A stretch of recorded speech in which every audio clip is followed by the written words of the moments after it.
Hello and welcome back, passionate Celtic fans.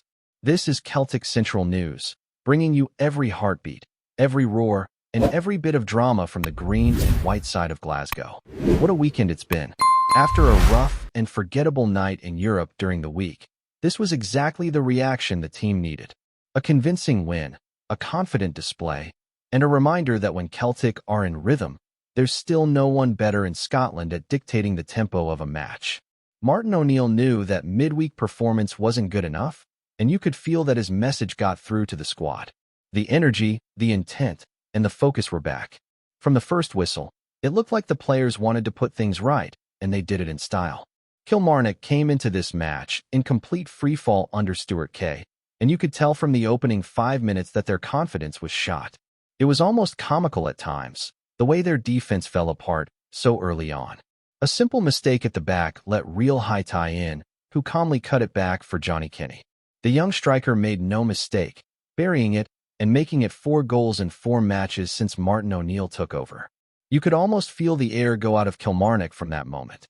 Their heads dropped, their shape vanished, and from that point, it was just a matter of how many. Celtic didn't even need to play at their absolute best to control everything. The job was done within minutes. Kilmarnock had a small spell where they hit the bar and forced a decent save from Schmeichel, but there was never a sense that Celtic were in any real trouble. It was calm, composed football from O'Neill's men. Then came the second goal, and it was a beauty. Matt O'Reilly picked up the ball from distance and unleashed an accurate strike into the corner, giving the goalkeeper absolutely no chance. It was the kind of finish you associate with confidence and quality, the sort of thing that's been missing in some of the team's recent league matches. That strike reminded everyone that O'Reilly can be deadly when he's in rhythm. It was actually a bit of déjà vu because he'd scored against Kilmarnock before back in 2017 with another spectacular effort. But if that second goal calmed things down, the third one put it completely to bed. Engels, who's been quietly improving under O'Neill, produced one of his trademark passes. You know the kind, full body over the ball, laser precision, slicing right through 2 defenders. He found Daisen Maeda perfectly, and the Japanese forward finished it brilliantly under the helpless Kilmarnock keeper, Eddie Beach, who honestly had a nightmare afternoon. Every touch seemed heavy, every reaction late. By then, it was 3-0, and the fans inside the stadium could finally relax. Then, of course, came the fourth. Young did what Young always does when the game is already safe. He lights it up. A brilliant solo run down the left, pure pace and control, before being hauled down inside the box. It was as clear a penalty as you'll ever see. Even from the far side of the ground, everyone knew it was Stonewall. For some reason, VAR got involved, which nobody could understand, but justice prevailed, and the penalty was given. Ralston stepped up, buried it with confidence, and that was 4-0, job done, 3 points in the bag. What really stood out wasn't just the scoreline, but the attitude. Under Brendan Rodgers earlier this season, these were exactly the kind of fixtures that would drag on, full of frustration and hesitation. You'd get the feeling the players were struggling to find rhythm, maybe even doubting themselves a bit. But under Martin O'Neill, it feels different. There's energy again, a bit of swagger. You can see it in the players' faces. They believe they can dominate matches from the first minute. 3 wins out of 4, including that crucial derby victory against Rangers to reach the cup final, shows things are moving in the right direction. Of course, the disappointment in Europe still lingers. It wasn't just about losing. It was the way Celtic lost, sloppy, preventable goals, a lack of concentration.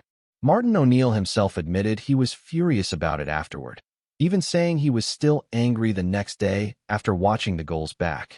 But the good thing is, he's managed to channel that frustration into something positive. The team responded on the pitch, and now they head into the break with momentum, confidence, and a clearer sense of purpose. That break couldn't have come at a better time. Injuries have been piling up, and the squad needs a reset. Marcelo Serra went down again with what looked like another hamstring problem. Thankfully, it didn't look too severe. He walked off on his own, but it's still worrying. Then there's Alistair Johnston and Callum Osman, both now confirmed to need surgery. That's a major blow. It means O'Neill will have to get creative with his defensive options when play resumes. And honestly, when you look at how stretched the back line already is, it's going to test the depth of this squad more than ever. Still, for now, The mood is good. Celtic have cut the league gap to 7 points and still have a game in hand. The domestic form is improving, and the team's energy feels revitalized. There's belief again. That's the word that keeps coming up, belief. You can see it when they press, when they pass, when they celebrate. O'Neill has restored that fire. Speaking of belief, you could feel the difference in the starting 11 today. Schmeichel commanded the box like a veteran, while young Simpson Pugh, making his unexpected debut at right back, looked composed and confident despite playing out of position. It was a surprise inclusion, but a pleasant one. He didn't look fazed, grew into the game, and even started linking up well down the flank. There's a maturity about him that could be useful in the coming months, especially with injuries hitting hard. Martin O'Neill, in his typical style, had a few laughs about it afterward.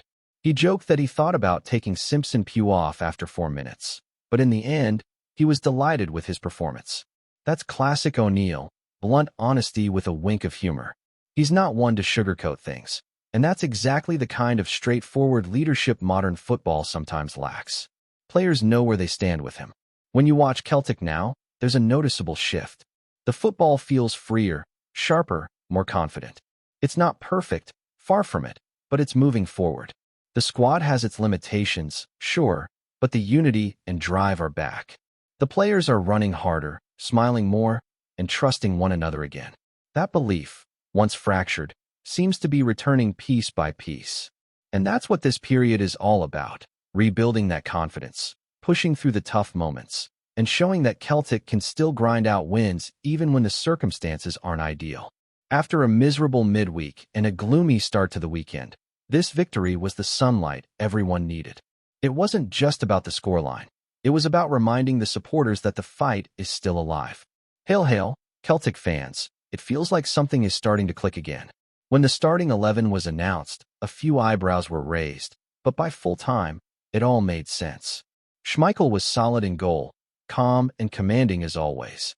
The back line had Simpson Pugh on the right, Scales and Trusty in the middle, and Sarah on the left before he went off injured. McGregor and Hatate anchored the midfield alongside Macau, both making their first starts under Martin O'Neill, while up front, Young and Maeda provided width and energy, with Johnny Kenny through the center. It wasn't the flashiest lineup, but it worked.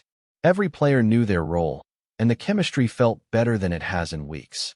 Simpson Pugh deserves a bit more attention. Thrown in from the wilderness, he hadn't played a minute in months, and yet he stepped up and looked like he belonged. He started nervously, sure, a couple of misplaced passes, some hesitancy going forward, but that's normal.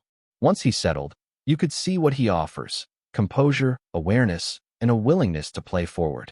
There's something refreshing about seeing a young player come in without fear. He didn't overcomplicate things. And when Martin O'Neill joked afterward that he thought about subbing him off after 4 minutes, you could tell there was admiration behind the humor. That's O'Neill's style. A bit of old-school banter wrapped around genuine belief in his players. The crowd noticed it too. Simpson Pugh walked off to applause, and that says it all. It's clear O'Neill has brought back an edge to the squad. Under Brendan Rodgers earlier in the season, things felt too cautious, too predictable. Matches that should have been straightforward became labored and tense. Now, even with injuries and rotation, there's more bite, more intent. Players like McGregor and Hatate look sharper, more engaged. The press is quicker, the transitions are smoother, and most importantly, there's belief again. After the win, O'Neill talked about giving players their confidence back, and you can see it on the pitch. They look like they're enjoying their football again. But it's not all smooth sailing. The injury situation is turning into a nightmare. After the match, O'Neill confirmed that both Alistair Johnston and Callum Osman will undergo surgery on Tuesday, which means they'll be out for a long time. And with Sarah limping off against Kilmarnock, it leaves Celtic dangerously thin at the back. It's a real headache for O'Neill. Right now, he's basically got Ralston, Simpson Pugh, and possibly Donovan to cover right back, while at left back, Kieran Tierney is the only fit option. In the center, Scales and Trusty are doing fine, but beyond them, there's little depth. Young lads like Murray or Amura might need to step in sooner than expected. That's the reality of this season. It's not just about tactics or style anymore. It's about survival and smart management. O'Neill's experience is going to be crucial here. He knows how to keep a squad united even when the odds are against them. And that's what the next few months will demand, leadership, resilience, and maybe a bit of luck on the injury front. January can't come soon enough because reinforcements are clearly needed. There's talk about recalling players from loan, like Robertson at Inverness and Welsh at Motherwell, just to fill out the bench. It's not ideal, but it's the situation they're in. The midfield, at least, looks strong. McGregor's leadership has been vital, even when things get scrappy. He keeps the tempo right, directs traffic, and sets the tone for everyone around him. Hatate, finally getting back to full fitness, showed flashes of his best against Kilmarnock. Those quick turns, the sharp 1-2s, the confidence to drive forward. And Macau, on his first start under O'Neill, looked full of energy. There's a balance in there that hasn't been present for a while, and it gives Celtic the platform to control matches again. Up front, the story is Johnny Kenny. 4 goals in 4 games under O'Neill, and every one of them has come from clever positioning and sharp instincts. He's not overcomplicating things. He's doing the basics right. That's what good strikers do. And around him, Young and Maeda are beginning to find consistency. Young, for all his unpredictability, has that spark that can change a game. His pace, his willingness to take on defenders, it keeps teams on edge. And Maeda, even if he's not quite at his electric best, worked tirelessly again. You can't fault his effort. You can see he's still searching for that bit of rhythm, that bit of joy in his game, but he'll get there. Of course, the big question hanging over everything is Europe. Realistically, Celtic are not going far this year, and everyone knows it. O'Neill's focus is clearly domestic. Keep the pressure on in the league, push for silverware, and rebuild the squad's confidence before the European stage becomes a distraction again. There's no shame in that. Sometimes you have to stabilize at home before you can dream abroad. For now, the priority is cutting that gap at the top and making sure Celtic are in position to strike when it matters most. The mood among the fans has shifted too. You can sense it. The frustration from earlier in the season has been replaced by cautious optimism. The songs are louder, the energy's back in the stands. People believe again. That's what football at Celtic Park is all about. Passion, belief, and never giving up. Martin O'Neill has managed to reconnect the players and supporters in just a few weeks, and that might be his biggest achievement so far. There's still a long way to go, and the fixture list after the break isn't kind.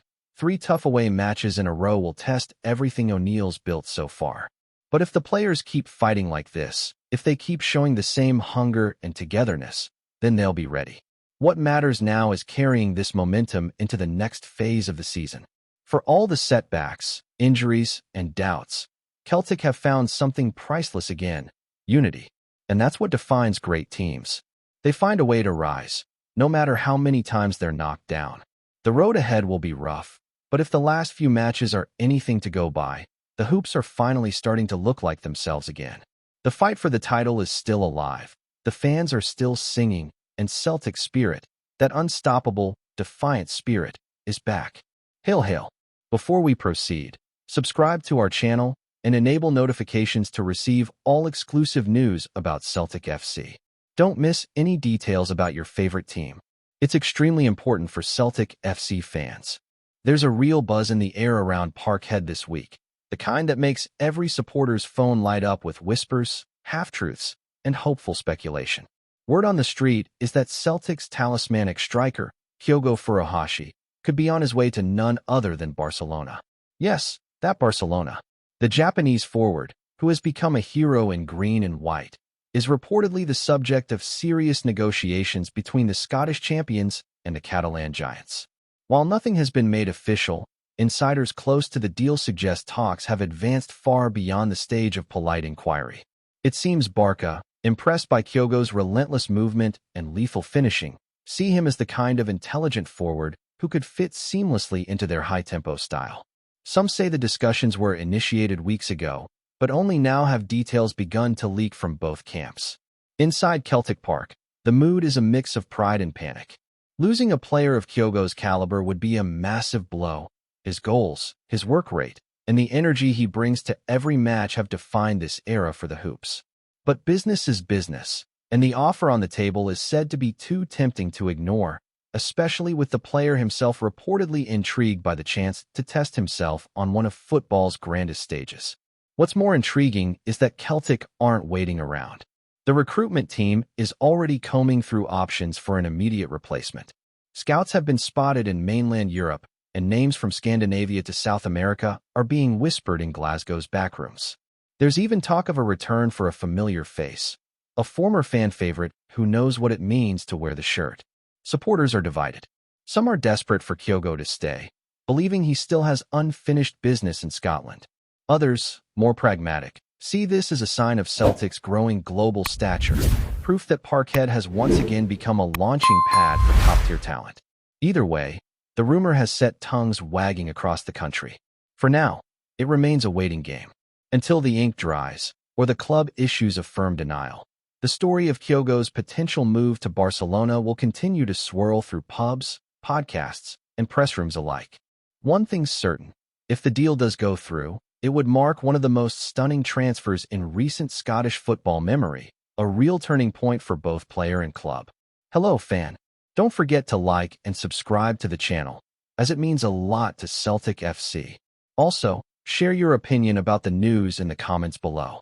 See you in the next video.